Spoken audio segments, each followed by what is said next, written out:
Bryce Young had a career day on Sunday against the Falcons in their overtime win, which I'm sure left many of you asking, why can't Bryce always look that good? I'll try to answer that question among other listener questions on this weekly Wednesday mailbag edition of Locked On Panthers.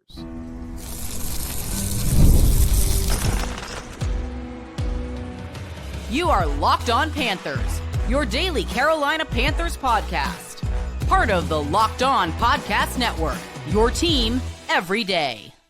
Welcome into another edition of the Locked On Panthers podcast, a part of the Locked On Podcast Network. I'm your host, as always, Julian Council, talking Carolina Panthers with you every Monday, Tuesday, Wednesday, Thursday, and yes, of course, Friday, your team every day. That's our motto here on the Locked On Podcast Network, America's #1 sports podcast network. Thanks for watching the show right here on YouTube and also listening wherever you listen to your favorite podcast. Today's episode of Locked On Panthers is brought to you by our friends over at FanDuel. Right now, new customers, and that could be you, can bet just $5. And if your bet wins, you'll get $300 in bonus bets to use across the app. It's basically $300 of free money to bet on. Welcome back to another edition of the show here on a Wednesday. And what do? Every single Wednesday throughout the regular season here on Locked On Panthers, you send me in mailbag questions by either adding me or DMing me over on Twitter or on Blue Sky at Julian Council. I look and find the best ones and then answer them here on the show today. So let's go ahead and get into it. The weekly Wednesday mailbag here on Locked On Panthers, and looking back on Sunday. 448 yards passing for Bryce Young, a single game franchise record for the Carolina Panthers. Cam Newton didn't do it. Jake Delhomme didn't do it. And yes, Jimmy Clausen didn't come close to doing what Bryce Young did on Sunday in that 30-27 OT win against the Falcons. But when you look at it, I'm sure you're probably asking yourself, how is it that Bryce can go from throwing for 102 yards and a win against Green Bay to 124 and an awful loss against Orleans and then do that? Like, how can that be the same guy? And that is what really is the big question I'm trying to answer for myself, and what I'm being asked by William here on the show today. As William says, I've had my fair share of doubts about Bryce Young, but with how well he played against Atlanta on Sunday and at the end of last season, I know that he has a capability of being a good quarterback. My question is, in your opinion, how can he get to the point where he can consistently show these capabilities? I know the Panthers don't need 300-plus yards passing every week, but what we do need to see is consistency and that he can carry and lead the team even when the running game isn't working, which is exactly, William, what he did on Sunday. But I understand, because at the root of your question, the root of a lot of questions I got this week is WTF. That was really what people were asking me. WTF. How can it be that and then be that? And really, like, that's the frustration people have had at the end of last season. I'm really looking at the games against Kansas City, against Tampa the first time around, against Philadelphia, where Bryce looked great. He had led a game-winning drive against the Buccaneers. Defense couldn't get off the field. He had led a game-tying drive against Kansas City. Too much time for Mahomes. He had led, I thought, was a game-winning drive. Now, there still would have been about 29 seconds, so wouldn't put it past last year's defense to give that lead away, but then Xavier Legette couldn't catch the ball. 3 straight weeks against playoff teams, 2 teams that played for the Super Bowl. Bryce looked like the guy, and he also looked like that against Arizona. And then the last time we saw him back in January, week 18, down there in Atlanta, the scene where he also threw 448 yards on Sunday, had 5 touchdowns back there in week 18, he was excellent. So why did that not carry over? And that was a big question that we talked about even last week. And the only thought I could have was that Dave Canales didn't trust him. Last year, Bryce got off to an awful start, got benched. When he came back in after Dave consistently said, this is about Andy Dalton, guys. We're not focused on Bryce Young right now. And we still, to this day, have no clue when Bryce would have gotten another opportunity and if he would have gotten another opportunity. I believe he would have. They were 1-7. So Lord knows why the hell not put him back in there, because putting Andy Dalton in, as I told y'all, week 1 and week 2 last year, was never going to do anything for them long term. They needed to see what they actually had and their quarterback. Now, I also thought that it was over for Bryce. If they pull the plug 2 weeks into a new head coach, new offensive line, all this, then what's the point of going back? Eventually they went back, not necessarily because Dave wanted to go back at that time, but they did go back to Bryce. And you saw against Denver, oh, what's the play calling here? Clearly, he doesn't trust his quarterback. But as Bryce played better against New Orleans and against the Giants, and what we saw against Kansas City, that's where Dave began to trust them. And we saw that and how things played out the rest of that season. But going back to week 1 and week 2 of this season, the way Bryce got started against Jacksonville and against Arizona, not counting the second half of those garbage time throws, which then ended up being, oh, wait, is this actually going to be the greatest comeback in Panthers history? Oh, never mind, it wasn't. He didn't trust him there. And you saw how that played out, especially when Rico took over as the running back and how well he ran the ball. They just didn't really want to ask him to do too much unless they had to do it. And they got to the point on Sunday where they had no choice. Atlanta was going to follow the same script that New Orleans followed, loading the box, find a way to eliminate Rico Dowdle in the run game, and dare Bryce Young, who couldn't do it the week prior, to go out there and to beat him. And for the second straight time in Atlanta, at least, Bryce Young was able to do it. So what needs to be done to see more of those capabilities more consistently?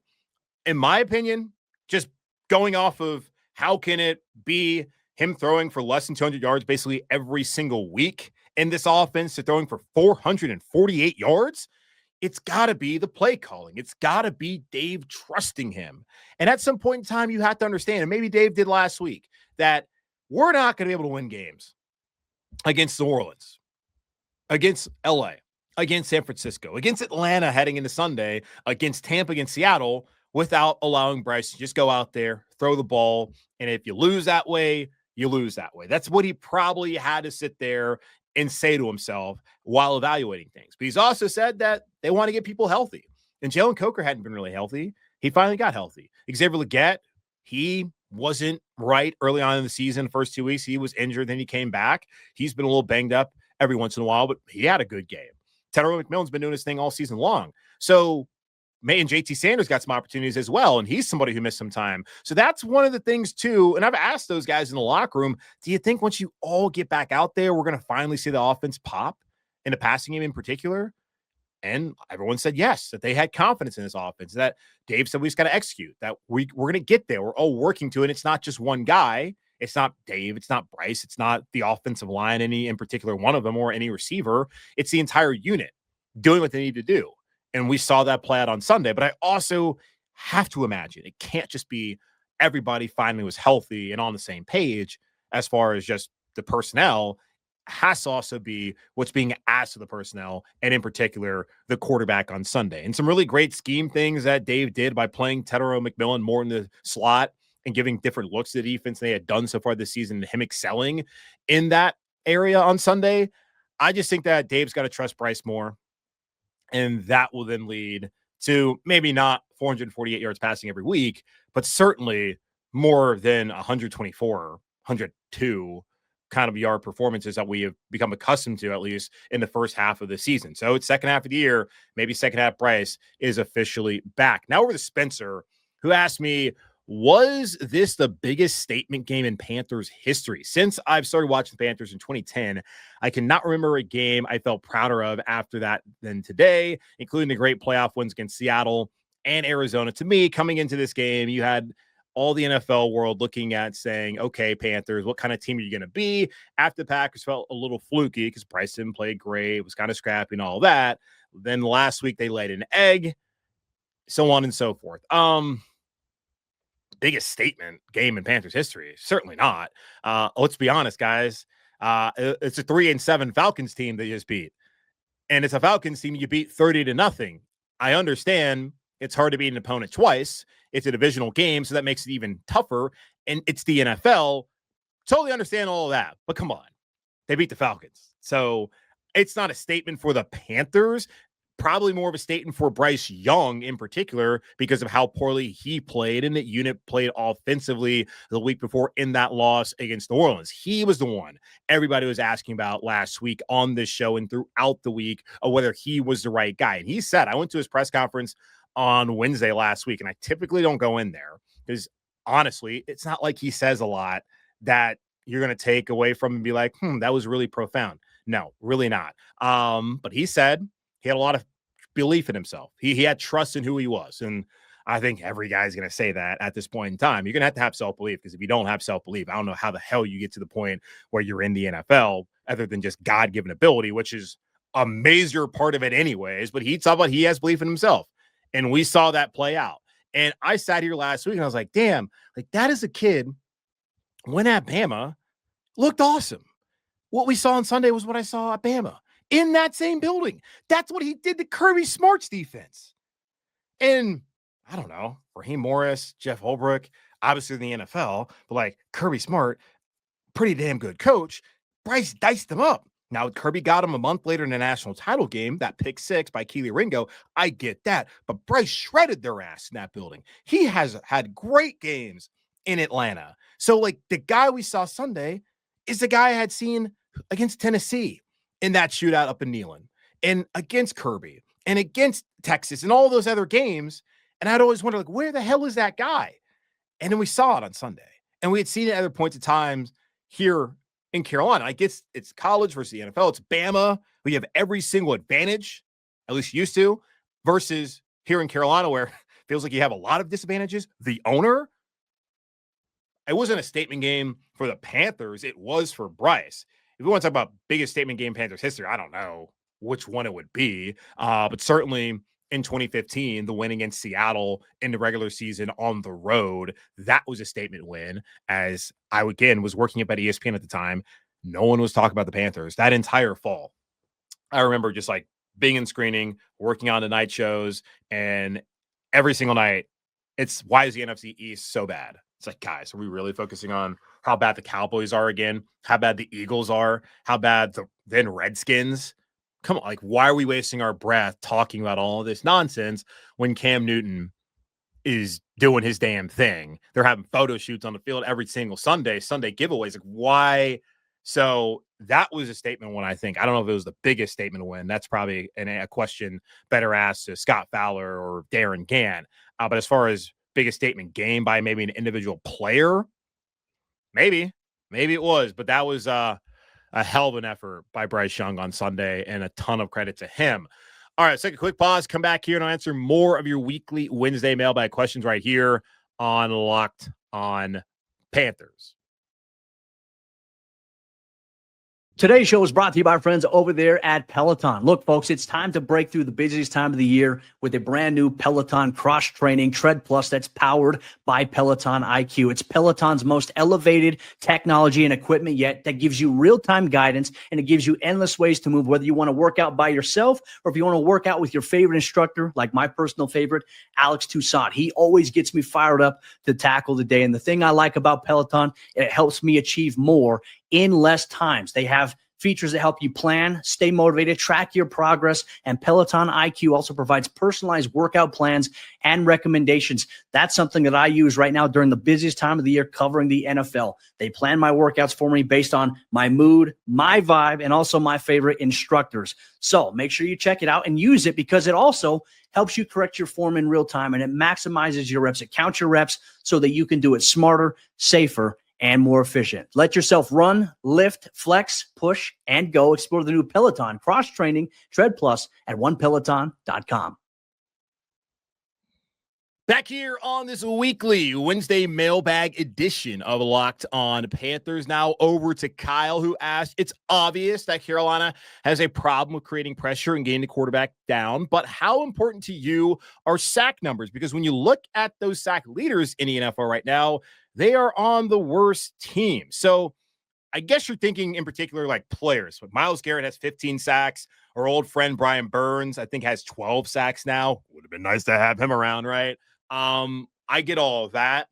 But like, you got to look at the team pressure and sacks. Like, I look at it that way, not just an individual. And obviously, these teams are made up of individuals, but the individual can never be greater than the team. Again, look at Myles Garrett. Didn't he have like 6 sacks in that game against the Patriots, and they still lost? And they had like 4 on Sunday against the Ravens, and they still lost. So he's doing everything he can, and they still cannot win because he can't play quarterback. Maybe he can. Maybe he's going to be better. I'm not even going to get into that. Never mind. Let me go ahead and rein it in.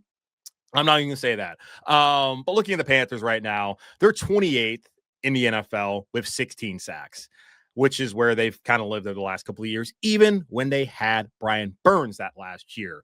Pressure percentage. They are dead last in the NFL in PFF pressure percentage, getting pressure on 27.5% of their opponents' dropbacks. Now, I have always been a pressure is greater than sacks kind of guy because I believe that pressures lead to turnovers more often than sacks do, which typically lead to punts. Now, I want to look at teams as far as the sack leading teams, the pressure leading teams, and then teams that lead in 30 and out percentage. So, sack leaders, the Broncos, they're 9-2. They have 49 sacks. Atlanta, they're 3-7, have 34 sacks. The Steelers, 6-4, have 33. Browns, 3-7, 32 sacks. Seahawks, 7-3, 32 sacks. So you can see you have some of the best teams in the league and some of the worst teams in the league with all those sacks. Now, the Browns, 15 of those 32, as I mentioned, are from Myles Garrett. So that's probably not a great pass rushing team to begin with without Myles being on that team. And behind them are the Lions, the Colts, the Chargers, the Rams. So really good football teams. So typically, if you have a high sack total, you're a good team. Now, the Panthers back in 2019 when they had Luke Kuechly, and they had Bruce Irvin that year, Gerald McCoy before he got injured, and all those guys, they were second in the league when it came to sacks. And they were, 5-11 that season? Or 6-10, like they weren't good. I think it was 5-11 that year. So that does not necessarily lead to you always being a good football team. And when you look at pressure leaders in the NFL this year, the Vikings, they're 4-6. The Texans are 5-5. The Bucs are 6-4. The Bills are 7-3. The Broncos are 9-2. That's then followed by Seattle, Dallas, Philly, the Chiefs, and then the Browns. So when you look at pressure, that is correlating more often to actual good football teams. Now, as far as takeaways go, this is one of the things I want to look at as far as turnover. So with the sack leaders, that being the Broncos, the Falcons, Steelers, the Browns, and the Seahawks, they rank tied for 24th, 9th, 2nd, 7th, and 9th, respectively, and takeaways so far this season. So there is a pretty strong correlation to sacks also leading to takeaways. Now, pressure, which I've always felt like leads more to takeaways, or sacks leads more to the other team punting. You look at the Vikings, Texans, Bucs, Bills, and Broncos, they rank T24 in turnovers, 5th, 9th, and in T24. So that's the Vikings and Broncos who are tied 24th in takeaways this season, while the Texans, Bucs, and Bills are there. Vikings and Bucs are both tied 5th. Bills are 9th. So kind of a correlation there as well. So you can look at either one, and you can make the argument that no sacks are what's important. No pressure is what's more important. I'm more of a pressure guy than a sack guy, but this is what's even more interesting. When you look at the teams that have led their opponents to have more 3-and-outs, so 3-and-out percentage so far this season, the leaders are the Broncos, the Browns, the Lions, the Texans, and the Vikings. Again, good football teams, not the Browns. Vikings kind of teetering there at 4-6. We'll see with J.J. McCarthy back. He's been back for a couple of weeks if he can progress the rest of the year. But the Broncos, they're 1st in sacks and 5th in pressure percentage, which obviously leads them to be number 1 in 3-and-out percentage. The Browns are 4th in sacks, so they're being able to force a lot of punts, which leads them being 2nd in 3-and-out percentage. The Lions are 6th in sacks, which is, again, leading a lot of punts, which makes them 3rd in 3-out percentage. And you look at the Texans, they're 2nd in pressure percentage. The Vikings are 1st in pressure percentage, and that's led for them to be 4th and 5th, respectively, in 3-and-out percentage. So it's not necessarily sacks being greater than pressures or pressures being greater than sacks. It basically is going to tell you that if you're able to get a lot of pressure on a quarterback and therein get the quarterback down, whether you can or not, you're more likely going to have a team that forces more turnovers, forces more punts, and wins more games. Which for Carolina to be in the spot they're in right now, without a Myles Garrett, without even a Brian Burns, they are really close, you would think, to where they can get that pass rush figured out, which really just means Nick Gorton and Princely Mamiellan coming to age, and maybe they go out there and go big game hunting in the offseason and try to bring somebody else in to replace DJ Wonnum, who I think this is probably it for him. And then we'll see what they do with Pat Jones and his contract. Good thing could be worth keeping him around for the right price. Of course, he has another year on his deal left. you could see that they're really not that far away from being an extra level of better defensively. Like, they have already gotten better stopping the run this year with the additions that they've made. Linebacker, you have even questions about, do they need to bring somebody else in, which I think they'll do after this season. You got a good cornerback duo, secondary at safety. You're coming along there as well. Some of the young guys back there and Lathan Ransom. So, yeah, they got to figure out the pass rush, but they're doing all right without it at this point in time in the season.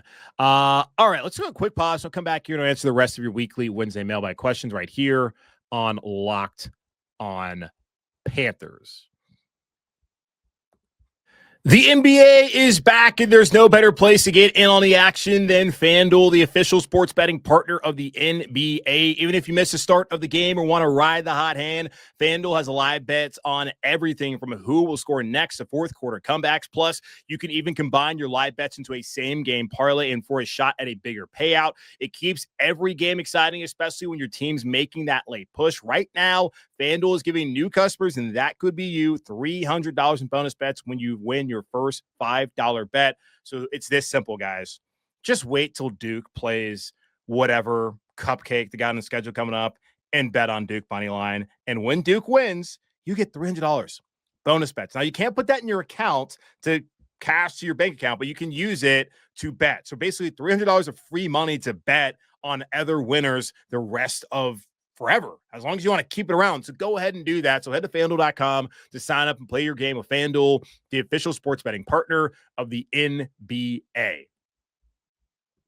Back here on this weekly Wednesday mailbag edition of Locked On Panthers. Let's go over now to Penn, who says, I know there's been some ups and downs, but can we take a minute and appreciate the accomplishment Carolina's achieved as an underdog this season? Sunday was their 6th outright win as an underdog. The Panthers are the 4th team in the Super Bowl era to win 6 times as an underdog in the first 11 games of the season. They have historically beat the odds this year. It's amazing how often Vegas is right about things. They have to be because of the billions of dollars they stand to make. They are usually more informed than any sports network or expert. They have exceeded the expectations of the world's most informed predictive algorithms. Let's just never forget that. You guys heard it. Never forget it. It is crazy that they, every single week, and this has been like the case the last couple of years, they're always the underdog. Vegas never thinks Carolina's going to win. But yet Vegas apparently is wrong all the freaking time because the Panthers have found a way to win 6 games this season.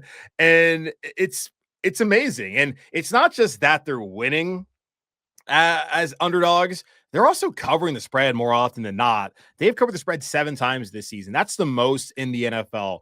And I would not have been the person to tell you to bet on the Panthers, but I'm kind of now the person telling you to bet on the Panthers because 7 times out of their first 11 games they've covered. So maybe bet on Carolina. Use FanDuel, by the way. Code LOCKEDON NFL to go ahead and do that for Monday night against the 49ers. But yeah, that's pretty awesome what they've been able to achieve, considering that Vegas, who's really never wrong, doesn't believe in them. The NFL national media doesn't believe in them. And hell, I didn't believe that they would be in the spot that they're in as far as winning all those games. I thought they'd be in the hunt going back to when I talked to Nick Carboni of WCNC. We did our buy or sell. I felt like they would actually be in the hunt on the graphic come December, which is going to be the case. But I didn't believe that they'd be a playoff team, which if Bryce throws like he did on Sunday, kind of hard to say they can't be at this point in time. Jake now says, despite only 4 carries on Sunday, Chuba ran the ball at 5 yards per carry, 5.3 technically. Has he been playing hurt, and is he finally ready to break out again? He looked the best he has running the ball in several weeks. I do agree with you. We can go back to the conversation we had at the beginning of the show about just what led to Bryce having that kind of a game, especially on a bum ankle. Was it finally that JT Sanders was fully healthy, that Jalen Coker was fully healthy, Legette's healthy, McMillan's still healthy, and that they just also wanted to open up the passing game because he had all those guys at his disposal? And maybe that's the case with Chuba Hubbard, who, and I asked last week to Dave, okay, look, I'm not advocating to go back to a running back rotation. I was just curious if he may think about shifting things a little bit, knowing that Rico was clearly over the last couple of weeks dealing with the quad. Didn't have a great game against New Orleans, and large part because of what New Orleans did. Didn't really do a ton on the ground on Sunday in that game against Atlanta. Maybe he's slowing down just a little bit. Would it make sense to kind of get a little bit more Chuba in there? We saw Chuba 4 times on Sunday carry the ball, and a couple times he got targeted for a pass catch or reception, which he, of course, still – it's crazy. That guy works so hard to catch the ball and still cannot catch the ball. God love him. But he did post his best yards per carry of the season on Sunday, his third best EPA per rush, and his second best success rate of the season in that game. So that was some of the best that we have seen Chuba look this year. Will we see more of him? Quite possibly. So that's one thing I'm very interested in. All right, I got a late one. I had a buddy who he texted me. He's like, hey, can I get a mailbag question in? I was like, I'm recording it as we speak, so fire away. So this is from my buddy Wilson. He says, there's a lot of talk about Bryce being clutch, which is great, but I prefer him to be good / consistent enough in the first 3 quarters of play and not need to be clutch. Don't think there was any question on Bryce's talent and clutch abilities coming out of college, but time and time again, we see him have to put together a game-winning drive, which tends to be the best stint of offense for the entire game. How much of this dynamic do you put on Bryce just not being the player we hoped he was going to be versus the environment / play calling he's been put in? Maybe I answered this earlier for you, Wilson, but of course I will always answer your questions. That's the weird thing, because we saw, like, on Sunday, he can do it throughout the course of the game. And we have seen that even happen, like against Green Bay back his rookie year, against Atlanta last year, and hell, against Kansas City, against Philadelphia, against Tampa the first time at home. We have seen it. It's just weird that we don't see it more consistently. So it's hard to believe 100% that it's just Dave not trusting him. There's got to be some things that Bryce isn't doing. Like maybe he's not trusting what he's seeing. Maybe it's just the approach to the defense is just there to where, like, Atlanta hasn't really been great defensively the last couple of years. They've been better getting after the passer this year. I don't know. Other than, I think mainly it's got to be just the lack of trust that the play caller, who's also the head coach, Dave Canales, has had in Bryce at points of times this season. But it is wild as hell that a guy who has very rarely thrown for 200+ yards in a single game throughout his career, that he has 10 game-winning drives since he entered the league. More than Mahomes, more than Josh Allen, more than Jalen Hurts. If you want to put Jalen in that category, he is a Super Bowl winner now. Love Hurts, but that's crazy. And and that's the thing, like, I'm still kind of like, my mind's still warped by what happened on Sunday. And I mentioned this on the show yesterday. My dad, I had talked to him, and he had watched the show or listened to the show on Sunday. He's like, you kind of were somebody saying, like, you didn't really have what do you say? Like, I don't know what to say. Cause, like, how is that possible? And I'm still sitting here on Wednesday, still saying, like, what the hell? Like, how does that happen? So Lord knows, man, I'm happy for him. I just want to see more of that, just for the sake of this podcaster and for the fan base's sanity that I try to keep more sane than insane. But yeah, I don't know, man. I don't know what else to say at this point. All right, that's going to wrap up this edition of the Locked On Panthers podcast, part of Locked On Podcast Network, hosted by yours truly, Julian Council. Again, y'all subscribe or follow the show for free over on YouTube or wherever you listen to your favorite podcast. And be sure to follow me, Julian Council, over on Twitter and Blue Sky at Julian Council, where next Wednesday, back right here answering your weekly Wednesday mailbag questions. Best time to get those in is after the game on Sunday. So get those in Sunday evening, or sorry, Monday night. And I'll get to those. Weird schedule with it being Monday Night Football. So stay tuned on how we do it, because I do want to at least recap more of the game based on what Dave had to say. So maybe kind of a hybrid, a mailbag / we're maybe not going to do the good, the bad, and the ugly, or Keys to Victory review, but do what did Dave have to say after the game, and then get into some mailbag questions. So get those in after the game on Monday night, probably like Tuesday morning. Get those in by Tuesday afternoon around 4 or 5, and you should be good to go. But that's, again, wrapping up this edition of the show. But as always, be safe, be happy, be whole. As always, there we go. Keep pounding, and I'll talk to you on Thursday, as we're going to have a Crossword Thursday with Brian Peacock. one of the hosts of Locked On Niners, right? 49ers, Niners? I don't know, but we'll talk to Peacock on Thursday here on Locked On Panthers.